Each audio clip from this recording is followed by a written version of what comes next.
Marcus Chen wiped the grease from his hands with a worn rag, the familiar smell of engine oil and burnt metal filling his nostrils. His workshop on the edge of Kepler Station buzzed with the hum of various alien technologies he'd learned to repair over the past 5 years.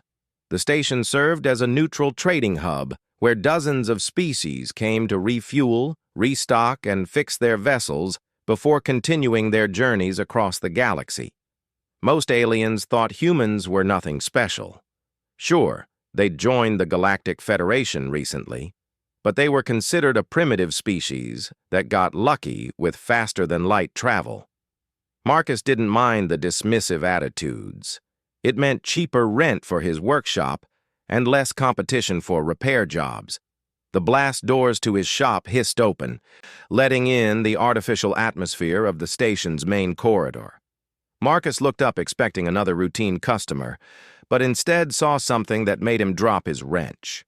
A creature limped through his doorway, no bigger than a house cat, but clearly struggling with each step. Its scales shimmered between deep purple and silver, catching the workshop's harsh lighting. Small wings dragged uselessly behind it, torn and bloody. What struck Marcus most were its eyes, ancient, intelligent, and filled with pain that seemed far too profound for such a small being. The creature collapsed near his workbench, breathing in ragged gasps. Marcus had seen many alien species during his time on the station, but nothing quite like this. The proportions were all wrong somehow, as if this being should be much larger than it was. "Easy there, little guy," Marcus said softly, approaching slowly. He'd learned that sudden movements spooked most non-human species. "Let me take a look at you." The creature's head lifted weakly, fixing those remarkable eyes on Marcus. There was something unsettling about that gaze, an intelligence that seemed to evaluate and judge him in return. Most animals, alien or otherwise, looked at humans with simple fear or curiosity. This creature looked at him like it was deciding whether he was worthy of something. Marcus knelt beside the injured being, noting the precise symmetry of its features and the way its scales seemed to shift color based on the angle of light. Definitely not a natural evolutionary development. This had all the hallmarks of genetic modification, though far more sophisticated than anything humans had achieved. "Someone really did a number on you, didn't they?" he murmured, gently examining the creature's wounds. The wing tears were clean, made by some kind of energy weapon. Burns along its flanks suggested it had been in a serious fight. The creature made a sound somewhere between a chirp and a growl, trying to pull away from Marcus's touch, but it was too weak to resist, and after a moment, it seemed to accept his help. Marcus had always been good with his hands. Growing up on Earth's industrial colonies, he'd learned to fix everything from farming equipment to atmospheric processors. When humanity made contact with alien civilizations, those same skills translated surprisingly well to xenotech. Turns out, most species built things according to similar engineering principles, even if their materials and power sources were exotic. But this creature wasn't a machine. Marcus had no veterinary training, and alien biology was still mostly a mystery to humans. Still, he couldn't just leave it to die.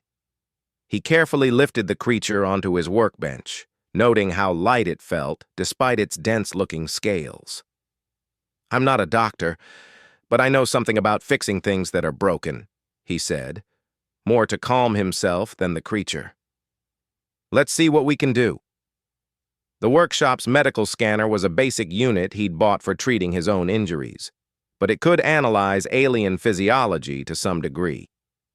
As the scanner hummed over the creature, Marcus studied the readouts with growing amazement. The bone density was off the charts. The muscular structure suggested incredible strength that the creature's current size couldn't possibly contain. Most puzzling were the genetic markers. They indicated a lifespan measured in millennia, not decades. "What are you?" Marcus whispered. The scanner's biological analysis revealed something even more startling. This creature's genetic code contained artificial modifications so advanced they made human genetic engineering look like finger painting. Someone had deliberately altered this being's development, stunting its growth while preserving its essential nature.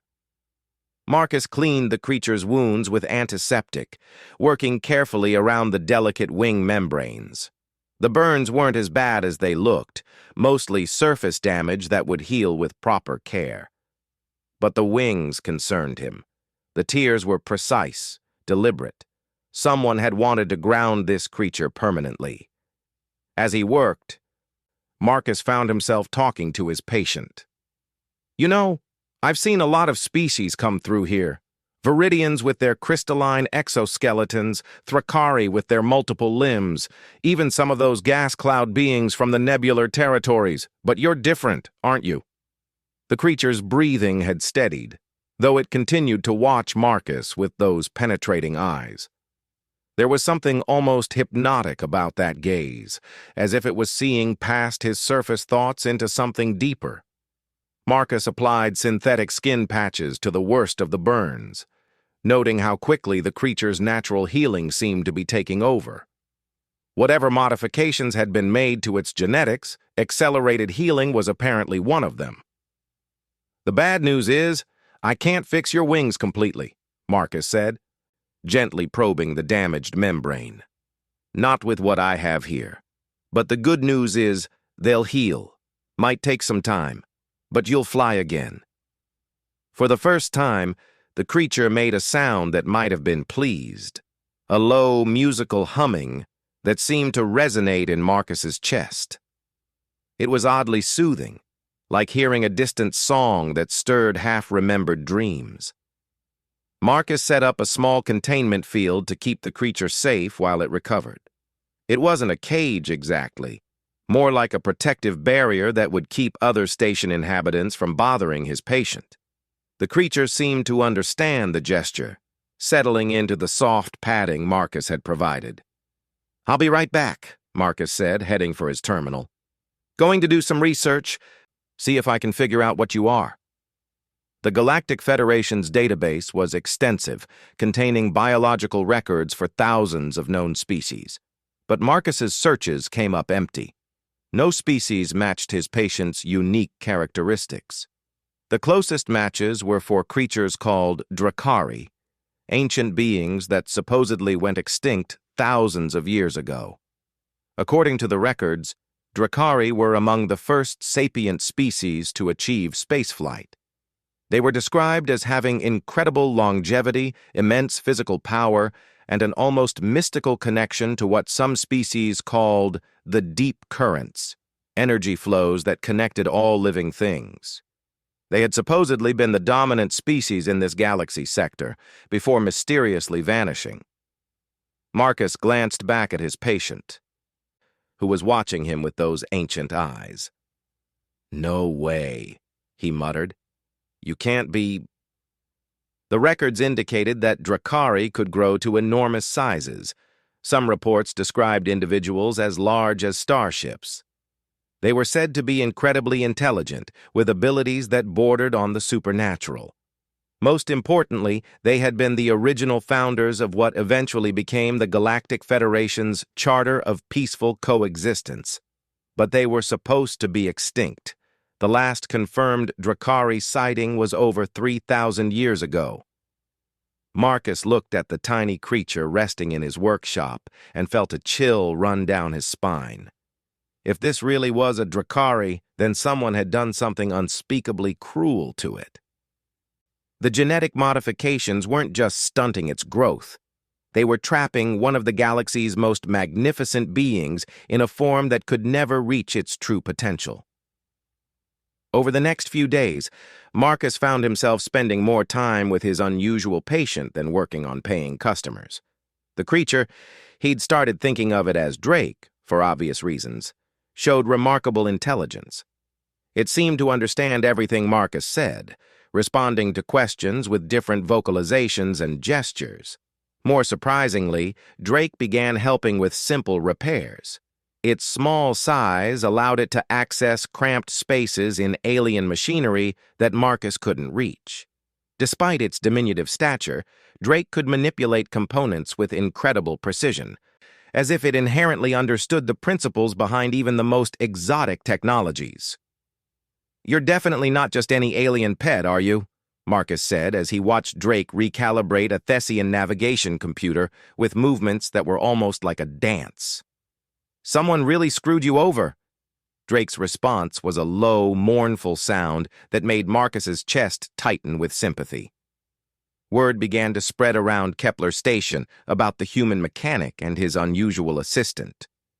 Most species were merely curious, but Marcus noticed that certain visitors reacted with shock and fear when they saw Drake, particularly the older, more established species like the Centaurans and the hegemony representatives.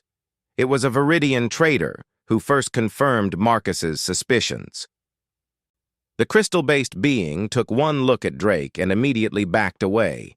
Its light patterns shifting to what Marcus had learned indicated extreme distress. "Where did you find that creature?"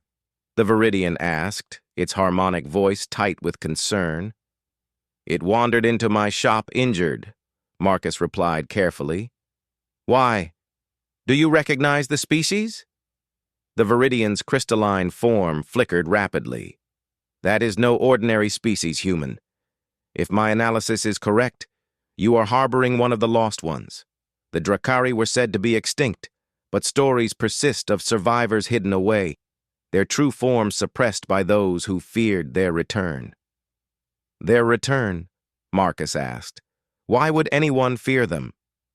"Because," the Viridian said quietly, "when the Drakari ruled, there was no war, no conquest, no suffering among the stars. Their very presence brought peace and prosperity to all. Many of the current power structures exist only because they vanished. If they were to return..." The implications hit Marcus like a physical blow. Drake wasn't just a rare alien. It was potentially the key to reshaping galactic civilization itself. That night, as Marcus worked late in his shop, he noticed Drake watching him with particular intensity.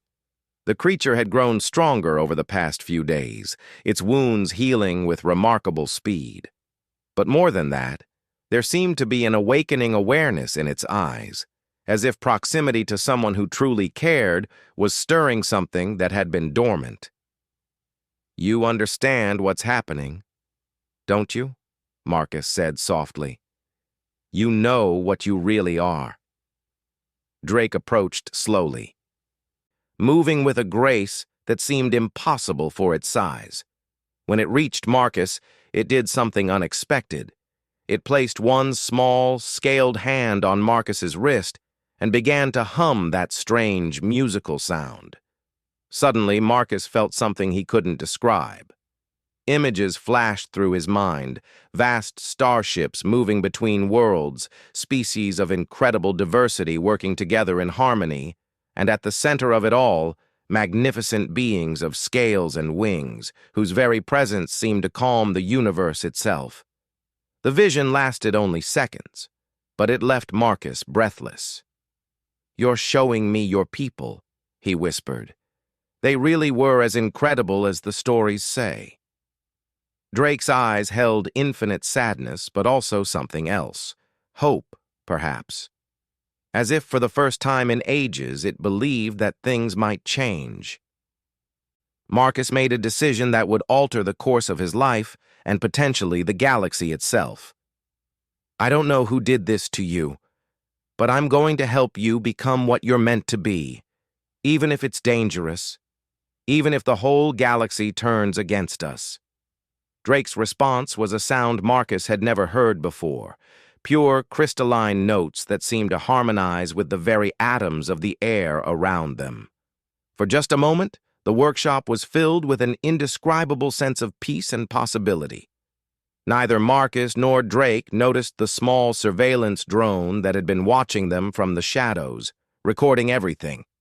Somewhere in the depths of space, powerful beings were already making plans to ensure that the last Drakari would never fulfill its destiny. The human had complicated everything. But perhaps that was exactly what the galaxy needed. 3 weeks after Drake had stumbled into his workshop, Marcus woke to the sound of alarms blaring throughout Kepler Station. Emergency lights bathed everything in red as automated announcements echoed through the corridors, warning of an incoming hegemony enforcement fleet. The hegemony represented the most powerful military alliance in the galaxy, comprising species that had risen to dominance after the Drakari disappeared. They maintained order through strength and weren't known for subtle diplomacy.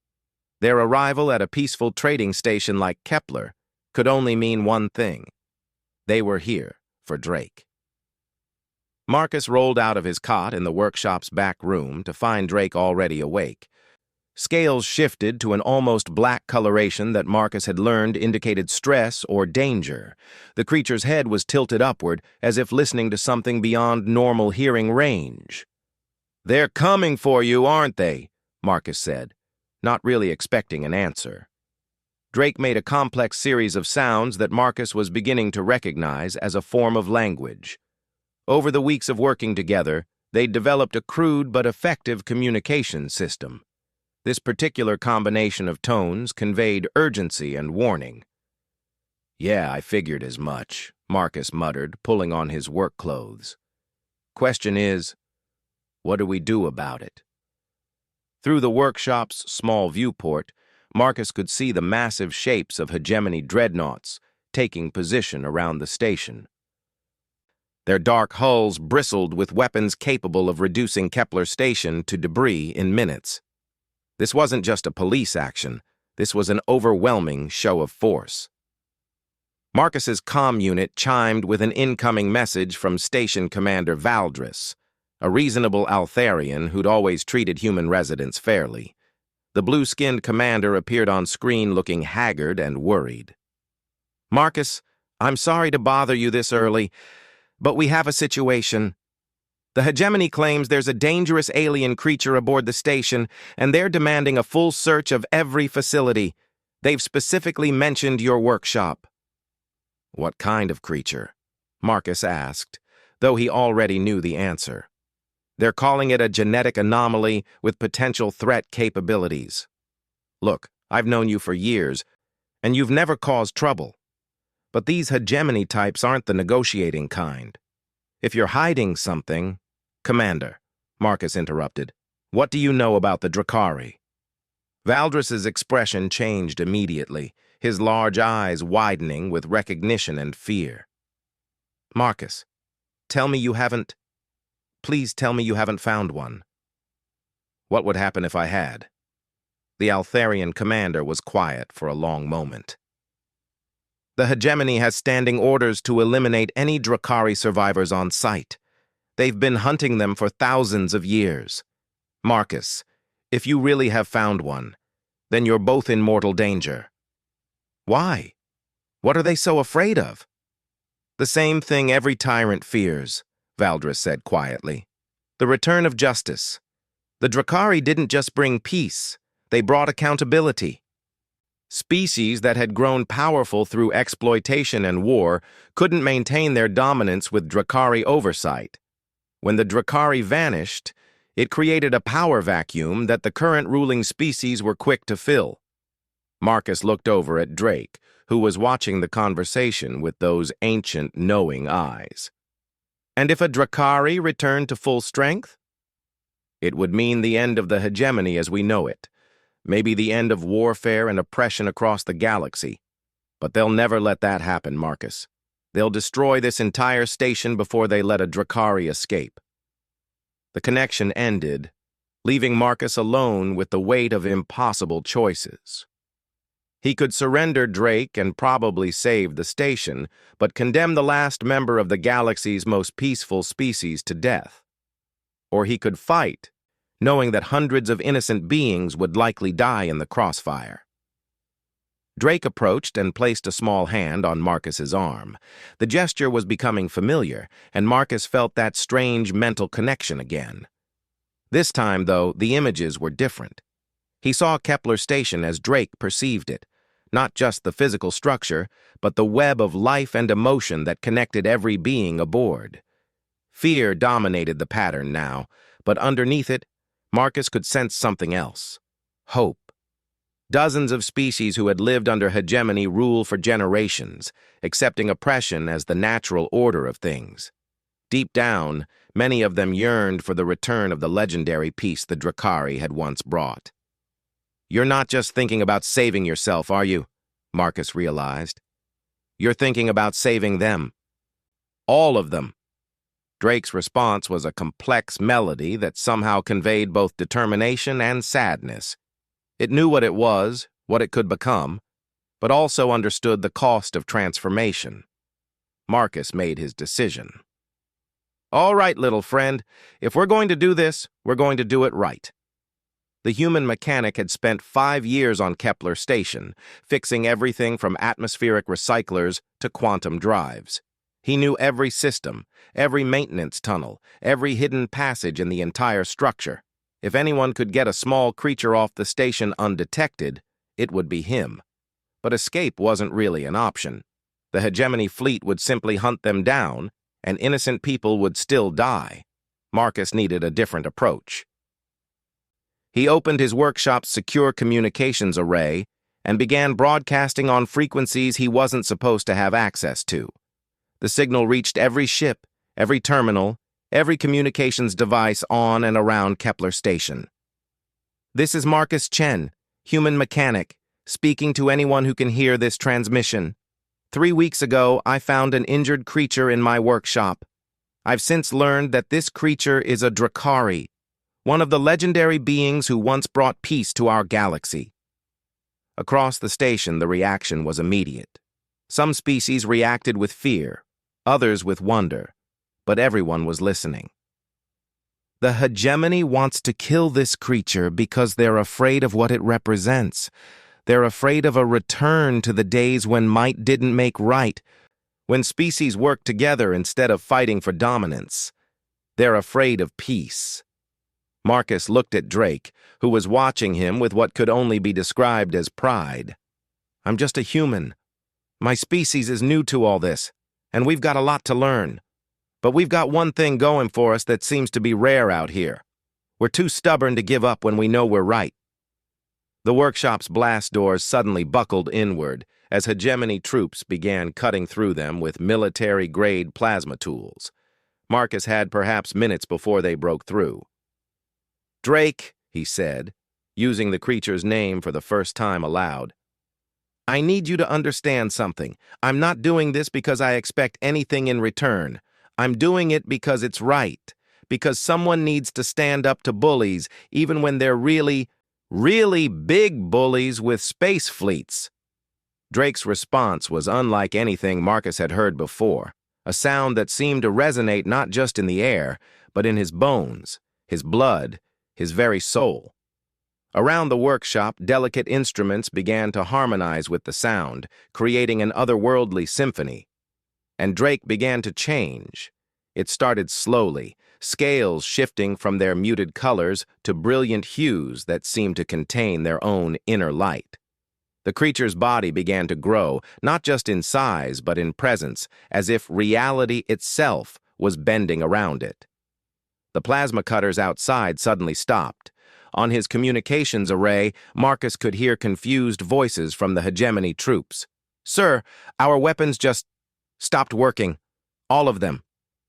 "What do you mean, stopped working?" "I mean they won't fire, sir. None of the plasma cutters, none of the energy weapons. It's like something is dampening all directed energy in this sector." Drake's transformation was accelerating. What had been a creature no larger than a house cat was now the size of a large dog and still growing. Its wings, healed from Marcus's careful treatment, spread wide and began to glow with soft internal light. But more than the physical changes, Marcus could feel something else happening. The fear and tension that had gripped Kepler Station for hours was beginning to fade, replaced by an inexplicable sense of calm and well-being. "Drake's field," Marcus whispered, understanding flooding through him. "You're not just growing. You're becoming what you're supposed to be." The Drakari peace field was legendary, a natural ability that suppressed aggressive impulses and promoted cooperation among nearby sapient beings. It wasn't mind control, but rather the opposite. It allowed people to think clearly without the influence of fear and anger. Outside the workshop, the sounds of forced entry had stopped completely. Marcus activated his security monitors to see something remarkable. The hegemony troops were standing motionless, their weapons lowered, staring at the blast doors with expressions of confusion and dawning horror. They were realizing what they had come to do: kill the last member of a species that had never harmed anyone, whose only crime was existing as a symbol of hope. Drake, now the size of a small horse, turned its magnificent head toward Marcus. Its eyes held depths that seemed to contain the wisdom of millennia, but also something immediate and personal, gratitude that transcended species barriers. "Thank you," Drake said, its voice a harmony of tones that somehow conveyed meaning directly to Marcus's mind. It was the first time the creature had spoken in words, though Marcus somehow knew it had always been capable of speech. "Don't thank me yet," Marcus replied. "We're still surrounded by a fleet that wants you dead." "No," Drake said, its voice growing stronger and more confident. "They want the myth dead, the legend that threatens their power. But I am no longer just a legend." The workshop's blast doors, damaged but still partially intact, suddenly began to resonate with harmonic frequencies. The metal itself seemed to sing as it slowly, gently opened, not forced by violence, but guided by something far more sophisticated. Commander Valdris stood in the doorway, but he wasn't alone. Behind him were representatives of dozens of species, all wearing expressions of wonder and something that looked very much like hope. "The hegemony troops," Valdris said softly. "They've laid down their weapons, all of them. Their fleet commanders they're requesting permission to negotiate." Drake stepped forward, its presence filling the workshop with light that seemed to come from everywhere and nowhere. When it spoke, its words reached not just those present, but somehow touched every conscious being within the station. "I am Kelthara, last daughter of the Drakari. I have awakened not to rule, but to remind. The peace we once brought was not imposed by force, but grown from understanding. It flourished because every being chose to be part of something greater than their own fears and ambitions."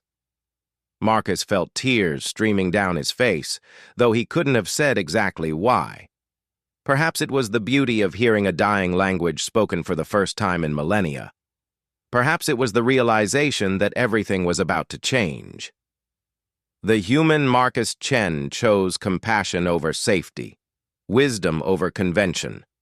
In doing so, he has proven that the spark which once lit the galaxy has not been extinguished. It merely waited for someone brave enough to kindle it again. Kelthara turned her great head toward Marcus, and for a moment, the mechanic felt the full weight of an ancient, cosmic intelligence regarding him with infinite affection. "You have given me more than healing, Marcus Chen. You have given me hope that this galaxy can remember how to be worthy of peace." The sound of approaching footsteps echoed through the corridor as more beings came to witness what was happening. Word was spreading throughout the station and beyond. The last Drakari lived, and she had chosen to reveal herself in defense of a human who had simply done the right thing. But Marcus knew this was just the beginning. The hegemony wouldn't simply accept the return of their greatest threat. There would be attempts to destroy Kelthara, to corrupt or contain her, to prevent the spread of the peace field that was already changing the fundamental dynamics of power in the galaxy. The real battle was about to begin. 6 months after Kelthara's awakening on Kepler Station, Marcus stood on the observation deck of the newly commissioned vessel Harmony's Dream, watching as 3 more hegemony fleets formally surrendered their weapons to the growing alliance of free worlds. What had started as a desperate attempt to save one small creature had sparked the largest peaceful revolution in galactic history. The transformation hadn't been immediate or easy.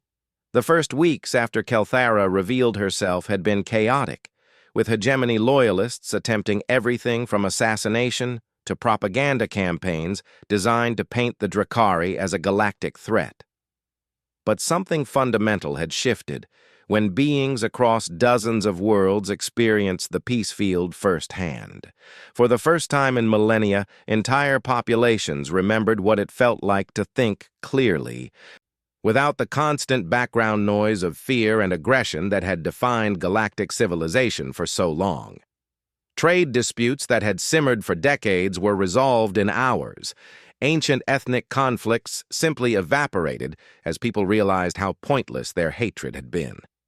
Marcus had found himself in a position he never could have imagined, advisor and friend to the most important being in the galaxy. Kelthara had grown to her full magnificent size, nearly 50 meters from nose to tail tip, her scales now shifting through colors that seemed to exist beyond normal spectrum. But despite her incredible transformation, she still sought out Marcus's company, still valued his perspective on the changes sweeping through their universe. "You seem troubled, old friend," Kelthara said, her voice now carrying harmonics that could be heard across star systems if she chose.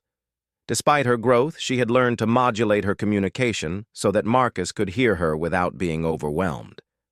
"I've been thinking about something that's been bothering me," Marcus replied, not taking his eyes off the surrender ceremony happening in the space around them. "This peace field of yours. How do we know it's not just another form of control? How do we know you're not just replacing one form of tyranny with another?" It was a question that would have been considered blasphemous by the millions of beings who now saw Kelthara as a savior. But Marcus had never been one to accept easy answers, and Kelthara had always encouraged his skepticism. "An excellent question," Kelthara said, shifting her great head to regard him with eyes that held the depth of cosmic wisdom. "And one that proves why you were the right person to find me." She gestured with one wing toward the surrendering fleets. "What do you see out there, Marcus?" "I see ships laying down their weapons because they're in the presence of something that makes violence seem impossible," Marcus said. "But I also see what could be the end of free will if we're not careful." "Look deeper," Kelthara encouraged. "Not with your eyes, but with your understanding of the beings you've come to know." Marcus had spent the past months traveling with Kelthara, witnessing the transformation of dozens of worlds. He'd seen former enemies embrace, watched warlike species turn their weapons into tools for building instead of destroying. But he'd also seen something else. "They're not mindless," he realized. "The peace field doesn't make them agree with everything. It just removes the background radiation of fear and anger that was making them stupid." "Precisely," Kelthara confirmed. "The Drakari peace field does not control thoughts or impose specific beliefs. It simply creates conditions where beings can think clearly, without the constant influence of stress hormones and survival fears that evolution has hardwired into most species." Marcus thought about his own experience. Over the months of exposure to Kelthara's field, he'd noticed that he was calmer, more focused, better able to see solutions to complex problems.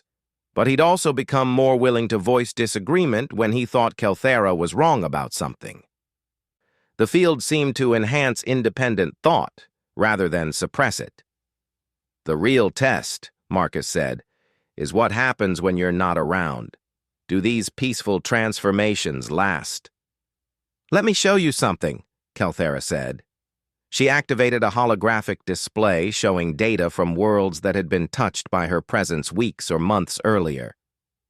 "This is Viridian Prime, where we spent 3 days 6 months ago." The data showed crime rates, conflict incidents, economic productivity, and innovation indices. All had improved dramatically during Kelthara's visit, as expected. But what surprised Marcus was that the improvements had continued even after she left. The peace field doesn't just suppress negative impulses in the moment, Kelthera explained. It allows beings to experience what they're capable of at their best. Once they've felt that clarity, that sense of connection with others, many find ways to maintain it even without external influence. But not all of them, Marcus observed, noting some backsliding in the statistics. No, not all, Kelthera agreed. Some beings, some cultures, are so invested in conflict and dominance that they actively resist the clarity the field provides. They see peace as weakness, cooperation as surrender.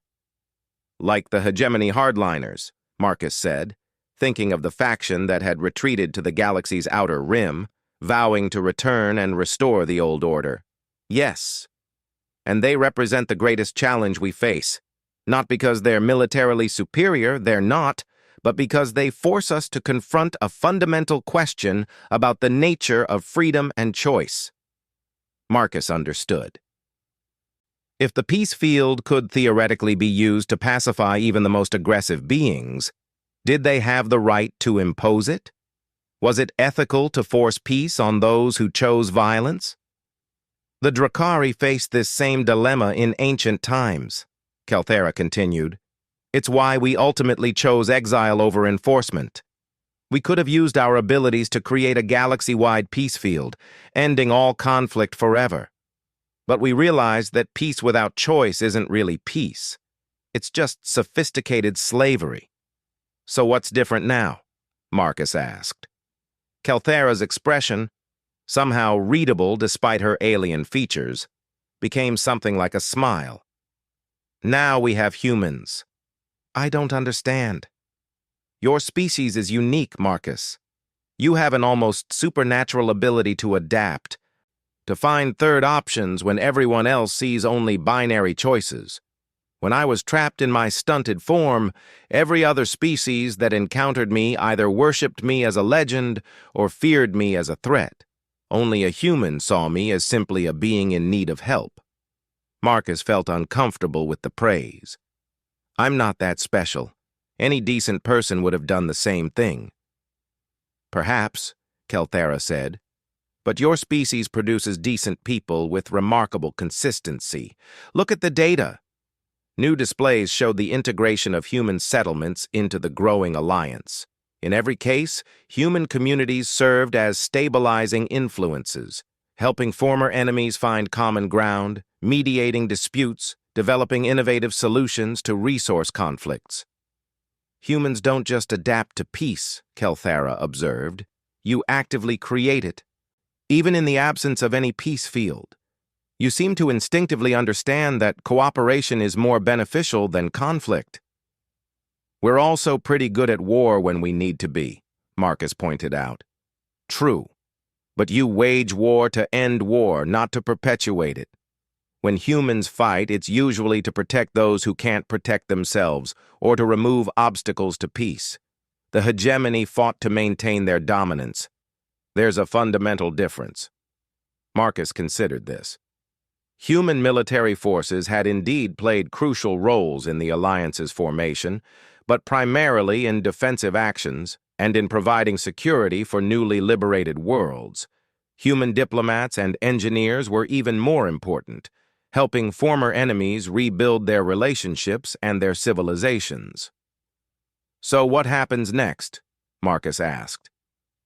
We can't spend eternity flying around the galaxy converting people to peace one world at a time. No, we can't, Kelthera agreed, which is why I've made a decision that will likely surprise you. Before Marcus could ask what she meant, alarms began sounding throughout the ship. Not attack alarms. These were notification signals. Something significant was about to happen. All beings, please direct your attention to the primary observation areas, came an announcement from the ship's communication system. Kelthera of the Drakari will be making an important statement. Marcus and Kelthera made their way to the ship's central amphitheater, where thousands of beings from dozens of species had gathered. Representatives from every major world in the Alliance were present. either in person or via holographic projection. Kelthera positioned herself at the center of the space, her magnificent form visible to all. When she spoke, her words carried to every corner of the amphitheater and beyond, transmitted to billions of beings across the galaxy. "Friends, allies, fellow travelers on the path to peace," she began, her voice carrying harmonics that conveyed warmth and respect to every species present.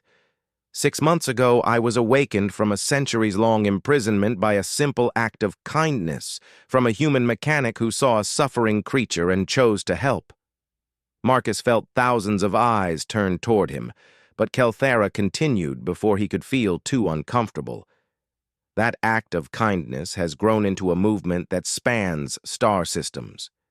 We have proven that peace is not only possible, but preferable. We have shown that beings of different species can not only coexist, but thrive together. Murmurs of agreement rippled through the assembled crowd. But I have also learned something that my ancestors never fully understood. Peace cannot be given as a gift from one being to another. It must be chosen, again and again, by every individual who wishes to live in a peaceful universe. Marcus began to understand where this was leading, and he felt both pride and sadness building in his chest. Therefore, I am announcing that I will be withdrawing my peace field permanently. The reaction was immediate and dramatic. Gasps of shock, cries of dismay, and urgent questions filled the amphitheater. Representatives began talking over each other, some demanding explanations, others pleading for reconsideration.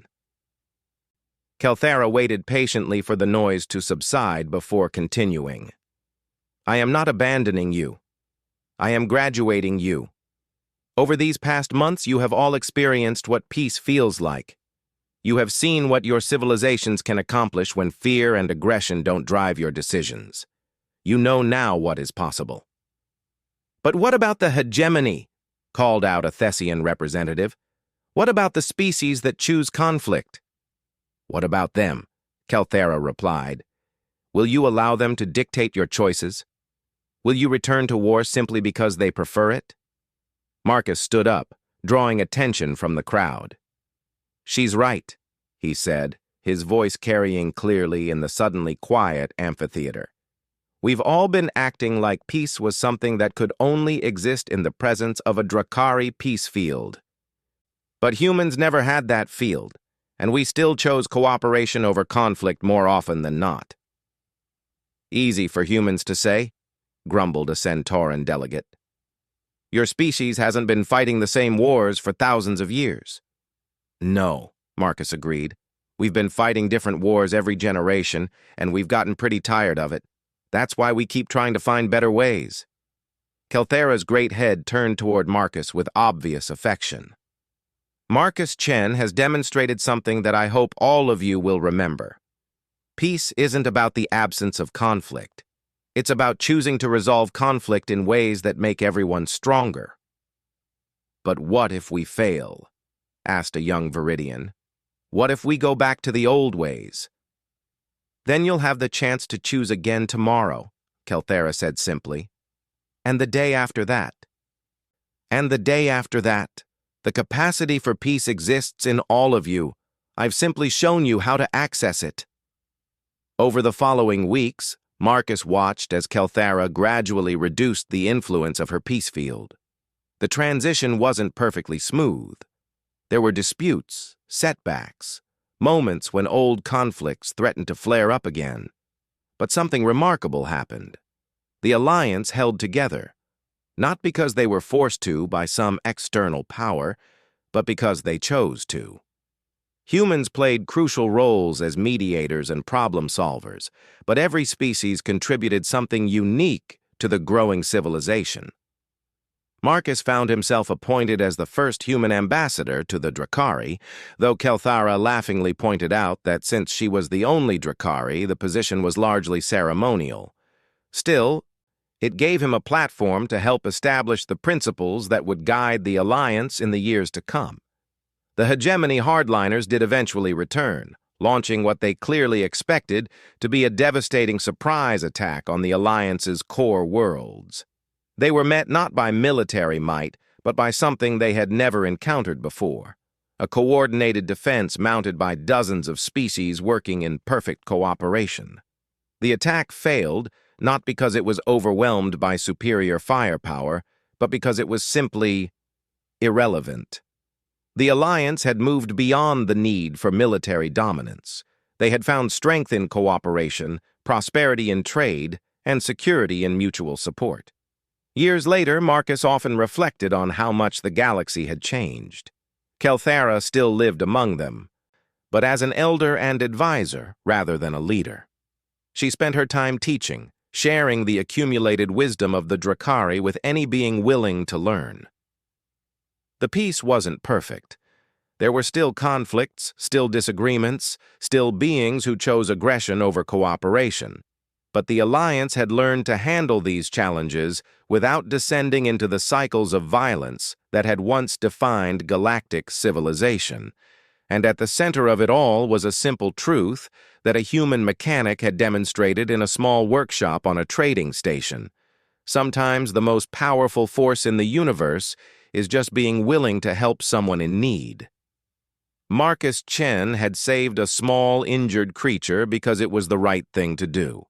In doing so, he had helped save the galaxy itself. But perhaps more importantly, he had helped the galaxy learn to save itself. The universe was a little kinder now, a little more hopeful. And that, Marcus thought, was the best possible outcome for a simple mechanic who had just wanted to fix what was broken.